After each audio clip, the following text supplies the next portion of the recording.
गंगा किनारे एक छोटा सा गांव था, देवघाट। वहीं रहती थी गोमती, एक गरीब स्त्री।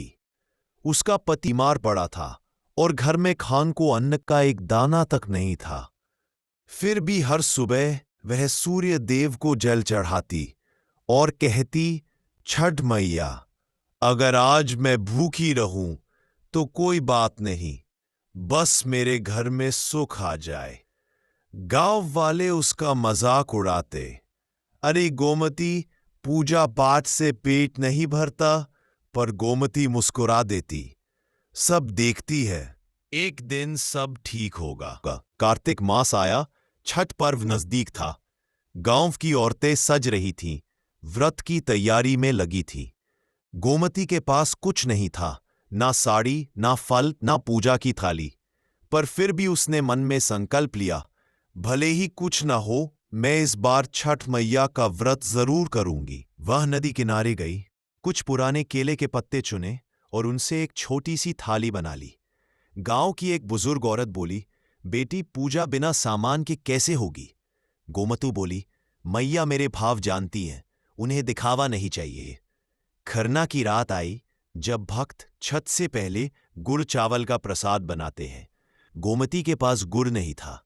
वह रोने लगी, मैया मैं क्या करूं? तभी अचानक एक अजनबी बालिका उसके दरवाजे पर आई। उसके हाथ में गुड़ और चावल का पोटला था। उसने कहा, माता ये लो, मैया का प्रसाद बना लो। गोमती बोली, बेटी तू कौन है? वो मुस्कुराई और बोली, मैया ने भेजा है।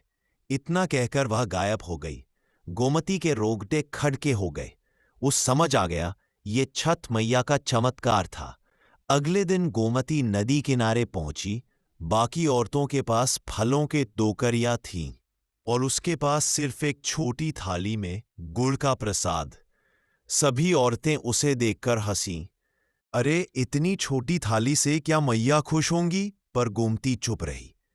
उसने डूबते सूरज को अर्घ्य दिया और बोली, मैया मेरे पास कुछ नहीं, पर मेरा मन सच्चा है।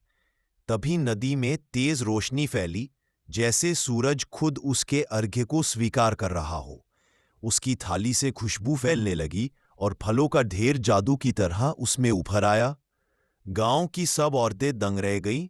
अरे, गोमती की थाली में तो चमत्कार हुआ है। अगले दिन उगते सूरज को अर्घ्य देने का समय आया। गोमती नदी में खड़ी थी, आंखों में आंस थे। तभी उसके वही बालिका फिर दिखाई दी। अब उसके माथ पर सूर्य का तेज और कमल का फूल था। वो बोली, गोमती, तेरी श्रद्धा ने मुझ प्रसन्न किया है। तेरा घर अब कभी खाली नहीं रहेगा। तेरे पति स्वस्थ होंगे और तेरे घर सुख संपन्नता आएगी। फिर वह गायब हो गई। उस दिन से गोमती का जीवन बदल गया।